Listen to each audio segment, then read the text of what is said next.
Bienvenue, c'est Samir refait l'actu. Aujourd'hui, on va parler de Guillaume Meurice, cet humoriste, euh, cet humoriste qui a été vilipendé pour avoir fait une blague sur Netanyahou et il a dû en répondre devant la justice. Donc, on va revoir cette chose-là, c'est marrant.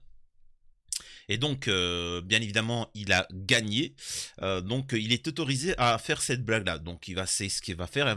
Il va se repermettre de refaire cette blague-là. Et ben, il va être tout simplement sanctionné, voire même licencié. Donc, on va revenir un petit peu sur ce sujet-là et sur Robert De Niro. Robert De Niro... c'est un passage où il est en train de tourner une série et Meilleur Habib, etc. vont partager un passage en expliquant qu'il est parti s'exprimer sur les manifestations pro-palestiniennes et pour les comment on va dire ça, pour leur crier dessus, alors que c'était un film, c'était un tournage et que ça n'a strictement rien à voir ni de près ni de loin à toute cette histoire-là. Mais ils ont tellement l'habitude de mentir. Le peuple a tellement l'habitude d'ingurgiter le mensonge que c'est pas grave, on peut y aller. Donc voilà. Donc on va parler un petit peu de ça. Vous allez voir, c'est un peu marrant. Avant ça, bien évidemment, je vous invite à vous abonner, vérifier que vous êtes bel et bien abonné, laissez un commentaire, liker, partager pour le référencement de cette vidéo et de la chaîne, me rejoindre sur mes réseaux sociaux et mes chaînes secondaires. Vous avez dans les messages, le premier message, le message épinglé, des liens pour rejoindre mes réseaux sociaux. Vous cliquez à chaque fois, vous vous abonnez et voilà, faites un peu comme Pascal Pro qui kiffe. Pascal Pro, n'hésite pas, tu peux faire des dons et si tu veux participer un jour, faire une petite interview, t'inquiète pas, ce sera avec plaisir. Contrairement à ton pote Morandini que lui, je n'accepterai jamais. Donc allez, c'est parti. Guillaume Meurice, il a fait un tweet pour parler de la situation. Alors, non, on va d'abord montrer le passage où il fait la blague. Ok, c'est parti. Hop, écoutez ça. Chose que je peux pas dire, par exemple, si je dis arrêtez de voter pour des fachos qui confondent les élections avec leur névrose et se pignolent sur leur xénophobie, et non, je peux pas le dire parce que vous avez reconnu Bardella et Marion Maréchal Le Pen, et donc ça fausserait l'élection. Alors il y a des choses qu'on peut dire, par exemple, si je dis Netanyahou est une sorte de nazi mais sans prépuce, c'est bon, le procureur il a dit c'est bon, il a dit cette semaine, donc ça, allez-y. Vous pouvez, vous en faites des mugs, des t-shirts. C'est ma première blague autorisée par la loi française. Excusez. Et là, je suis désolé, je suis obligé de couper parce qu'on va en parler.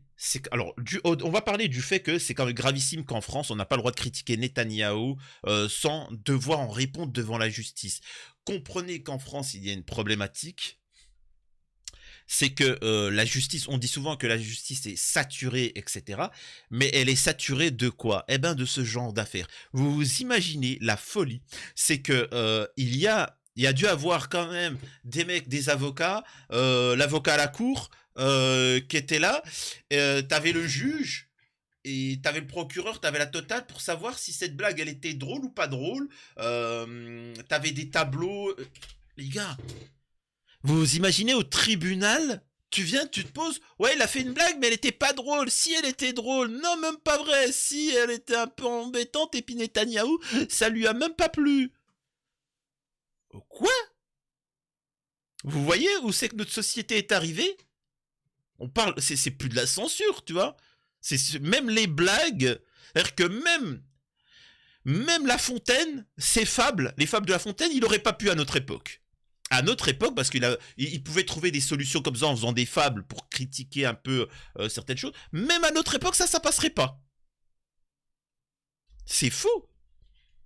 Le mec critique Netanyahou, alors que le monde entier le critique. Comment on appelle ça? Le monde entier le critique. Nous avons aussi en Israël, ils appellent carrément à sa démission. Nous avons la Cour pénale internationale, le tribunal de la Haye, qui souhaiterait l'enfermer, l'auditionner. Et pourtant, en France, faire une blague sur lui, ce n'est pas autorisé. Ça en dit long sur l'état de notre pays. Excusez-moi, je fête ça avec vous. Mais ça n'a rien... Mais là, ça n'a rien à voir. Restez concentrés quand même. Je vais vous parler des élections européennes, Charline. Donc, il y a des... Donc voilà, donc ça, maintenant il a fait un tweet où il s'est exprimé. À propos de liberté d'expression, il a fait un message. Chère auditrice, cher auditeur, pour des raisons indépendantes de ma volonté, je ne participerai pas aux 2 prochaines émissions, le grand dimanche soir sur France Inter. Pour des raisons dépendantes de la volonté de la direction de Radio France, je suis convoqué à un entretien préalable en vue d'une éventuelle sanction disciplinaire pouvant aller jusqu'à la rupture anticipée de mon contrat à durée déterminée pour faute grave. Il m'est intimé l'ordre de cesser toute activité professionnelle à Radio France et de ne pas me présenter à mon poste de travail avant le dit entretien. Voilà, bon, ben, bisous quand même, hein. Hasta la rigolade siempre. Guillaume Meurice. Incroyable.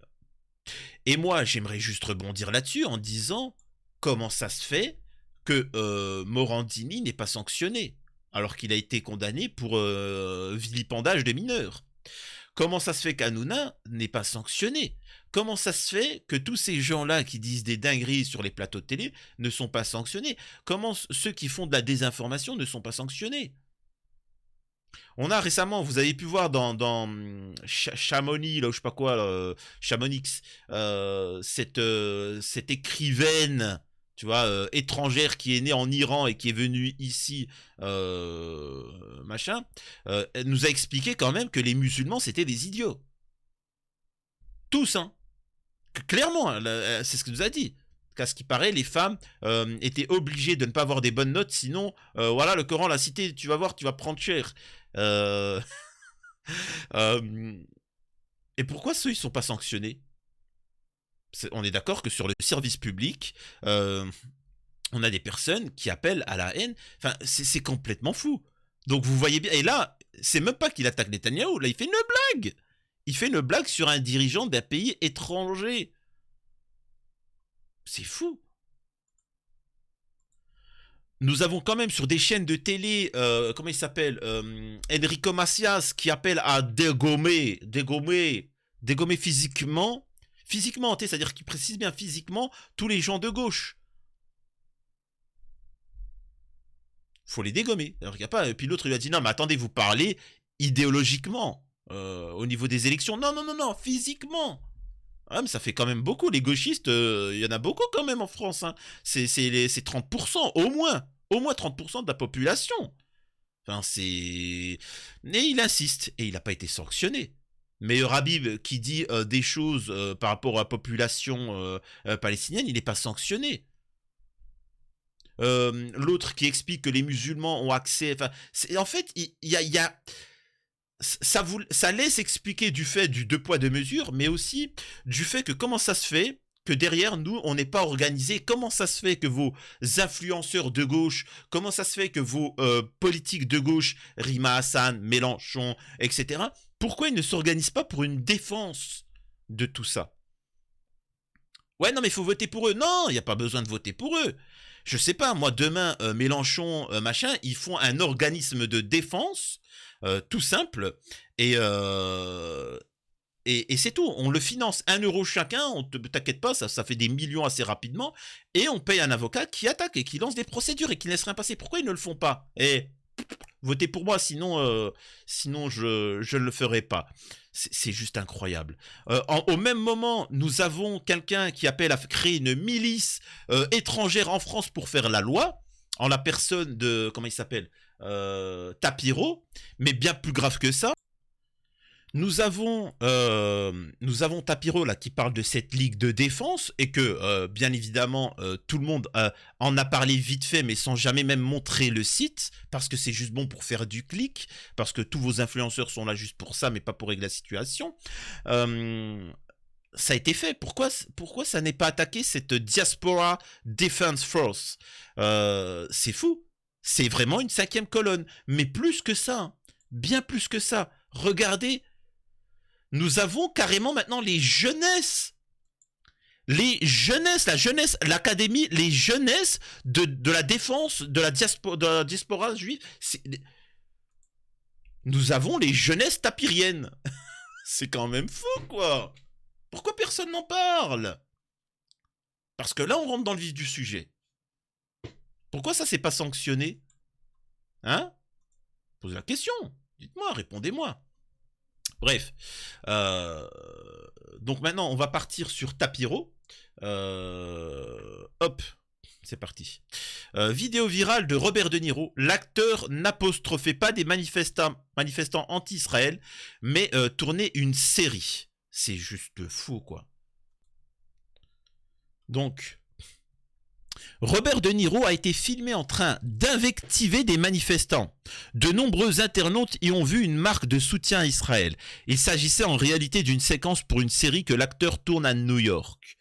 Une vidéo virale de Robert De Niro en train de crier sur des manifestants qui avait été interprétée sur les réseaux sociaux comme une marque de soutien de l'acteur envers Israël était en réalité une répétition pour le tournage d'une série Netflix, a déclaré le porte-parole de la star Stan Rosenfield. Dans cette vidéo, relayée par de nombreux comptes pro-israéliens, le comédien s'exclame « Ce n'est pas un film, c'est la réalité, c'est dangereux et ils ont dit qu'ils allaient recommencer ». C'est-à-dire que même si tu pars du principe... Vous voyez ce que je veux dire? Il n'y a rien qui indique, mais vraiment rien qui indique que c'est lié à Israël. Enfin, alors soit ils ont une psychopathie, soit ils sont complètement... à force de mentir au bout d'un moment, que vous voulez que je vous dise. Les articles indiquant que Robert De Niro était en train de crier contre un groupe de manifestants anti-israéliens sont faux. Les répliques de De Niro étaient complètement écrites, a-t-il insisté dans un communiqué publié dans la presse américaine avant d'ajouter. La vidéo est un court extrait d'une répétition d'une scène de la série Zero Day de Netflix qui a été filmée le 27 avril à New York. Le personnage de De Niro y confronte un groupe, tous des figurants payés. Quelqu'un a copié la vidéo et l'a détournée pour lui donner un autre sens qui est complètement faux. Donc voilà.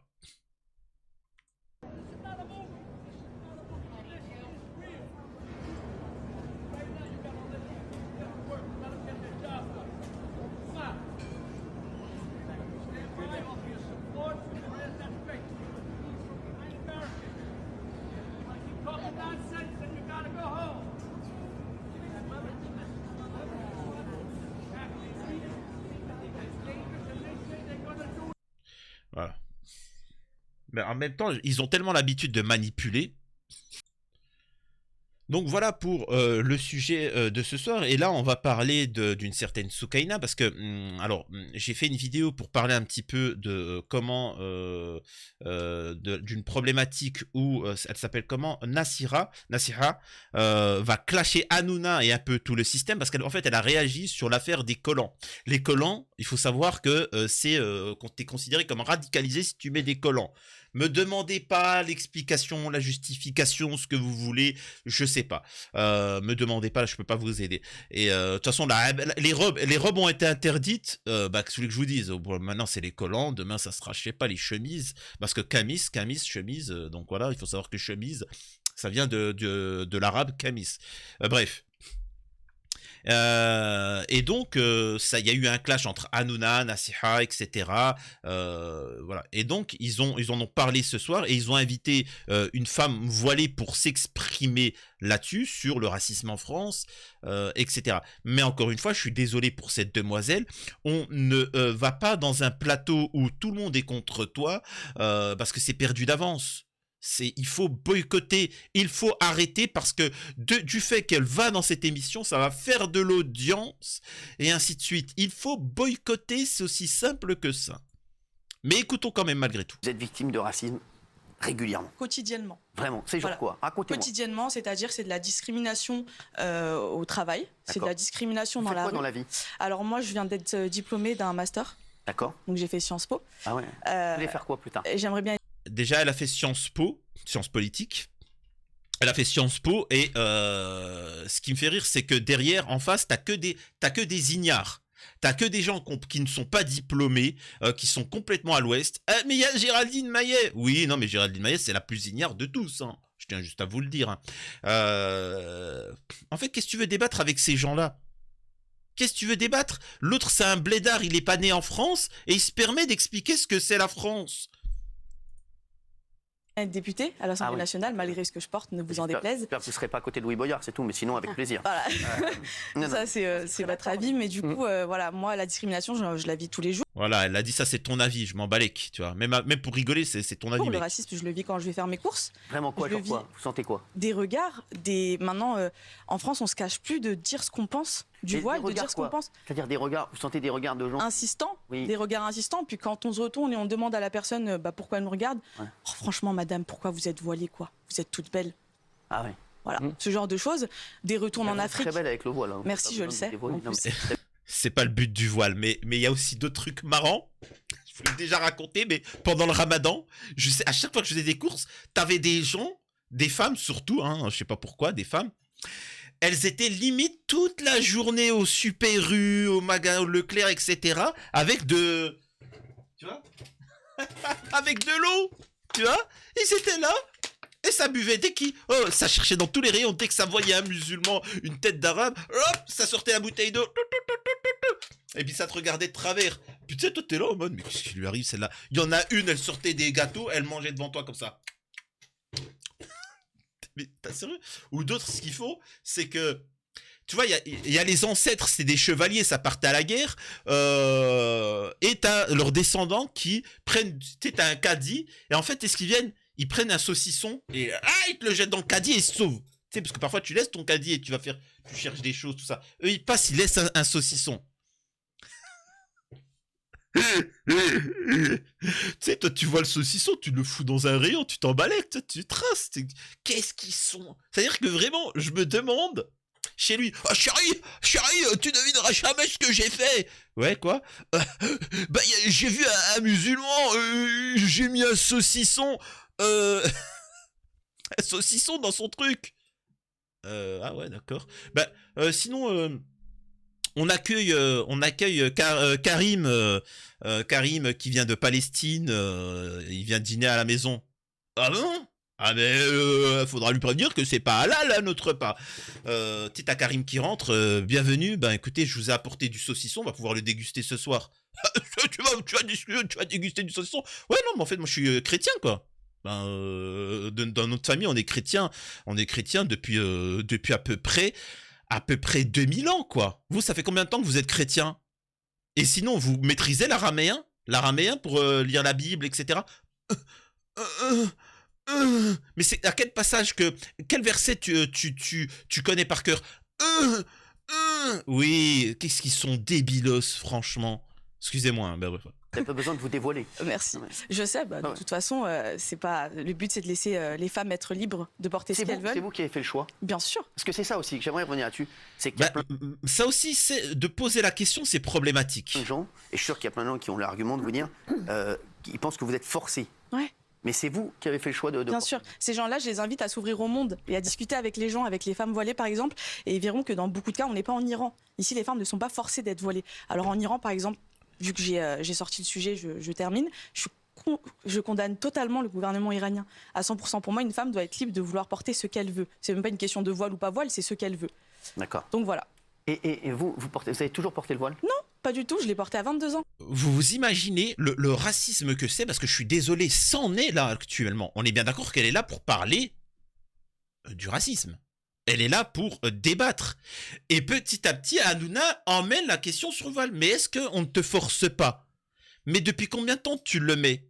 Mais t'es jolie. Mais tu vois, au niveau du voile, mais en fait, on détourne le débat. Et là, moi, je serais elle. Et c'est pour ça qu'elle est responsable, cette demoiselle.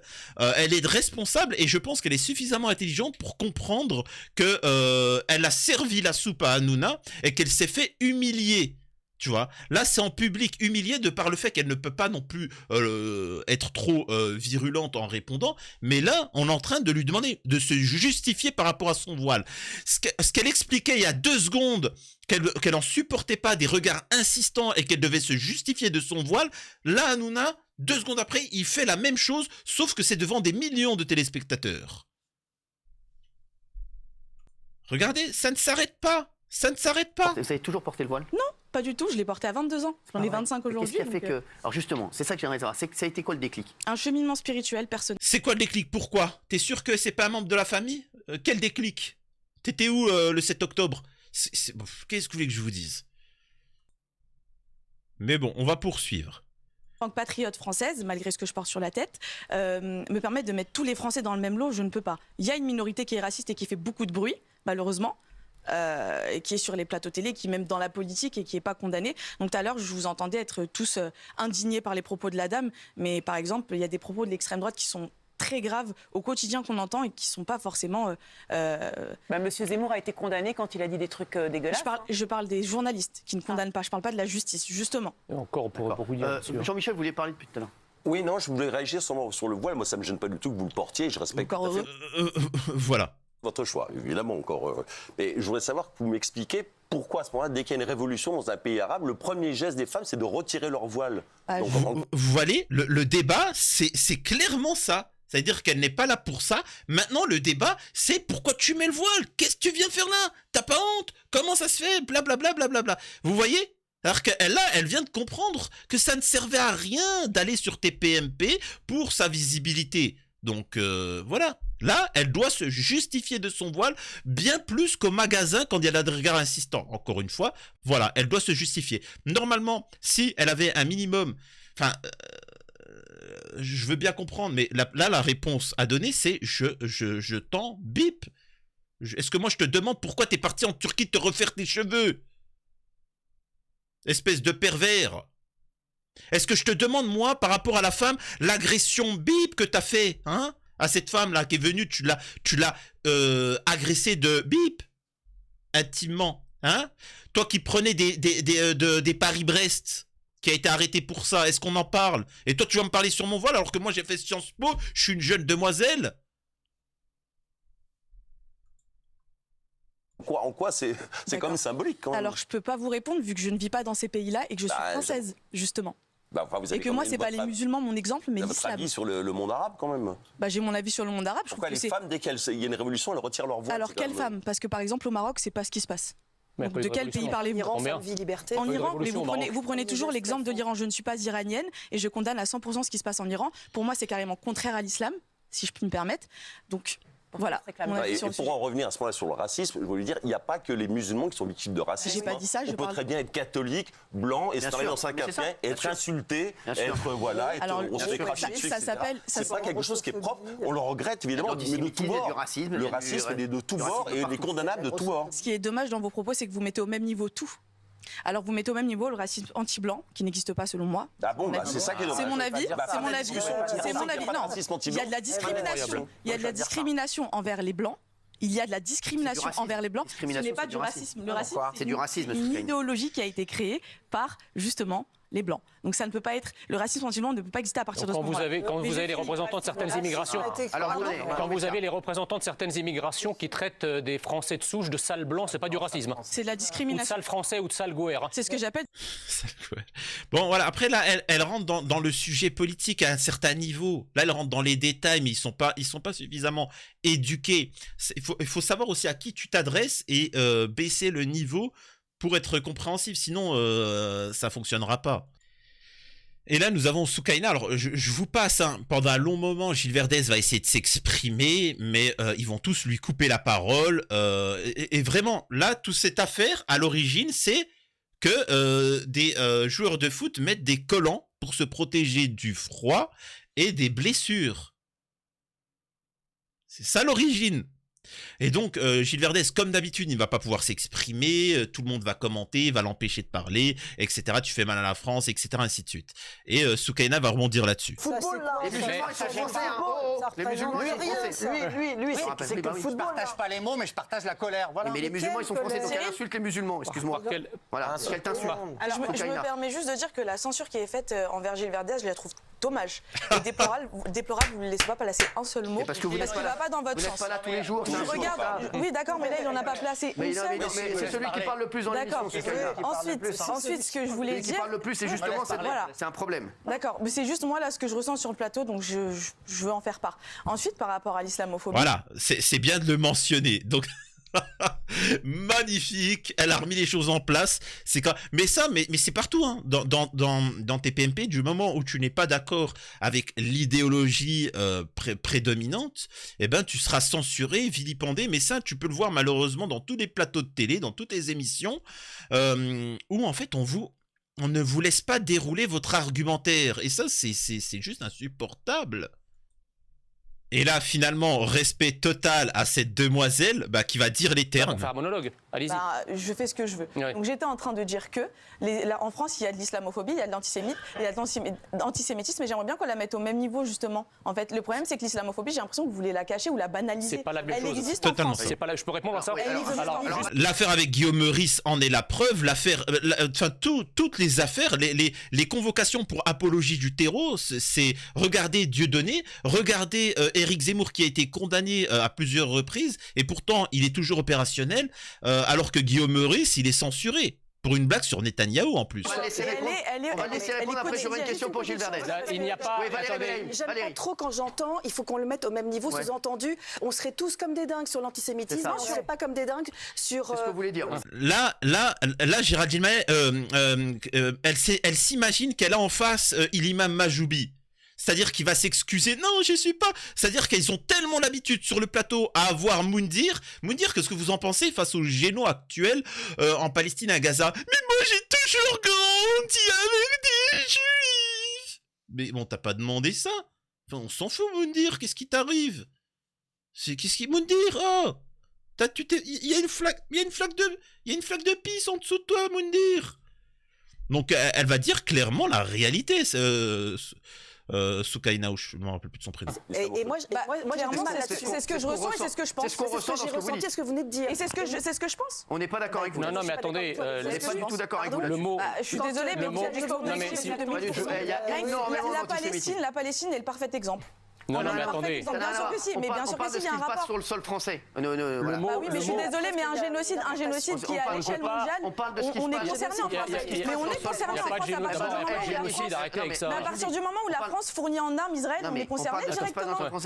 On est concerné par ce qui se passe en Il n'y a pas... Moi, je pense que Attendez. Magnifique. Et bien évidemment que ça concerne la Palestine parce que ça a des conséquences sur Sciences Po et sur Sciences Po, les manifestations et ainsi de suite. Donc on voit bien que tout est lié. Guillaume Meurice, il est condamné pourquoi, à votre avis? Parce que c'est lié. Donc, juste magistral, elle a fait ce qu'il fallait. Respect à Hanouna, il sait plus quoi. Voilà. Incroyable. C'est juste incroyable. Là, nous avons ce blédard qui vous explique ce qu'il faut faire pour être français, alors qu'il n'est pas né en France, là où elle est née en France. L'islamophobie sur cette journaliste. Soyez française et habillez-vous comme une française et vous ne serez jamais discriminée. Mais ça veut rien dire, ça, vous savez. Voilà, respect. Voilà, c'est ça que je veux entendre. Je veux entendre. Moi, je suis né en France. T'es pas né en France. Tu vas pas me donner. Le mec, vous savez, il est encore mouillé d'avoir traversé à la nage la Méditerranée. Le mec, il vient donner des leçons à des gens qui ont grandi en France. Non mais reste à ta place, mec. Ensuite, c'est quoi cet argument? Habille-toi comme les Françaises. Elles s'habillent comment, les Françaises? Tu peux me donner? C'est toi avec ta gueule de... C'est toi, là? C'est lui, là, qui va m'expliquer vestimentairement? C'est lui qui va... C'est quoi? C'est ça, là? C'est ça qui va m'expliquer c'est quoi la France? C'est ça, la France? Ah bah dis donc. Elle est belle, votre France, les patriotes, hein. Ah bah dis donc. Heureusement que vos ancêtres, ils sont pas là pour témoigner, hein. Ça, c'est la virilité? Ça, c'est l'homme? L'homme français? Je vais pas trop aller loin sur le physique. Je vais pas aller trop loin sur le physique. Excuse-moi de dire ça, hein. Malgré que moi je suis 100% algérien. C'est quoi ce... Allez, j'allais parler de... Non, j'allais être vulgaire. Le droit du sol a créé des millions de Français qui n'ont rien à voir avec l'identité française. Qu'est-ce qui fait... Non, c'est pas bon, je finis. Qu'est-ce qui fait qu'aujourd'hui je peux me regarder dans les yeux et dire que je ne suis pas française? C'est la fille de Gilles Verdez. Je comprends pas. Et j'en suis fière. À la manière dont vous êtes habillée, vous n'êtes pas française, madame. Parce qu'un habit, pour vous, elle est française fait partie d'un patrimoine. Non, vous n'êtes pas habillée comme une française et quand on vous regarde, on ne pense pas spontanément à la France, excusez-moi. Vous non plus. Bah si, justement, moi je suis habillé comme un Français. Pardon. Ah si. Non, mais moi je suis pas déguisé en bédouin du 8e siècle. Mais ça c'est grave. C'est grave d'avoir tous les propos. Et vous vous ridiculisez en parlant comme ça et ça prouve votre islamophobie Vous en voulez fait. vous autodiscriminer pour ensuite reprocher aux Français de regarder de travers. C'est du même principe que de dire une femme qui s'habille comme ça, bah je suis désolé, c'est pour ça qu'elle se fait ioler. Mais c'est quoi ça? Habillez-vous normalement, et après tout le monde vous regardera normalement. La preuve avec vos propos. S'il vous plaît, stop. Gilles Vernet, j'ai juste une question à vous poser. Est-ce que pour vous, il y a un racisme anti-blanc? Non. Bon, bah voilà. Non, mais je l'ai toujours dit ici. Bon, voilà, en résumé, vous voyez cet échange assez lunaire, complètement ouf. Qu'est-ce que vous voulez que je vous dise? Ce qu'il faut retenir, et je le précise, en tout cas, moi, c'est le conseil que je peux donner à ceux qui pourraient être de gauche ou les petits jeunes de la Sorbonne. Là, je vais prendre ceux qui sont à la Sorbonne. Les étudiants, là, les petits, là, qui manifestent, etc. Bon, je dis les petits, il y a quelques années d'écart. Faites comme aux États-Unis. Aux États-Unis, il y a un mouvement qui est magnifique. Dans les universités, ils ne discutent plus avec les journalistes. Ne débattent plus. Ils ne débattent plus. Du moment où c'est truqué, ça sert plus à rien de débattre, de discuter. Eh ben arrêtez. Voilà, c'est fini. Au revoir.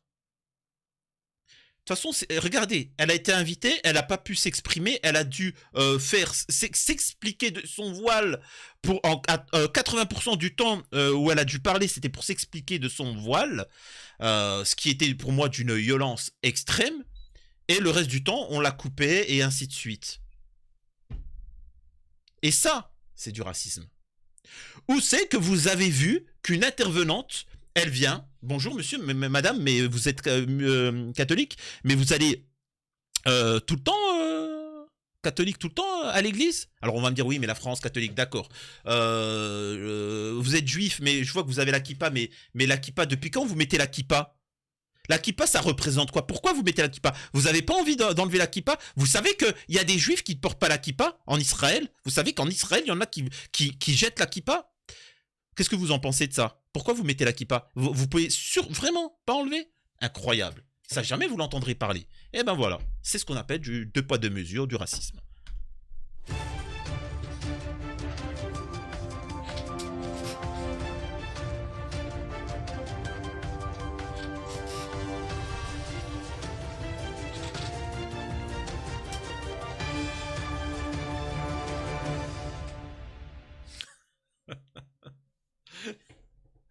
Alors en scène post-générique, sachez que j'ai une problématique. En fait, parfois, ça, c'est les coulisses. Là, je vais vous parler des coulisses. C'est que j'ai fait 2 vidéos. Cette vidéo-là, hein, que vous allez voir, et une autre vidéo spécifiquement sur cette affaire-là. De Hanouna, avec le clash avec Hanouna et Nasiha El Modem. Et en fait, je sais pas quoi mettre en premier. Franchement. Donc je pense que je vais mettre d'abord cette vidéo-là et l'autre en deuxième demain, je sais pas. Voilà. Bon, en tout cas, voilà. Prenez soin de vous et rejoignez-moi vraiment sur les chaînes secondaires.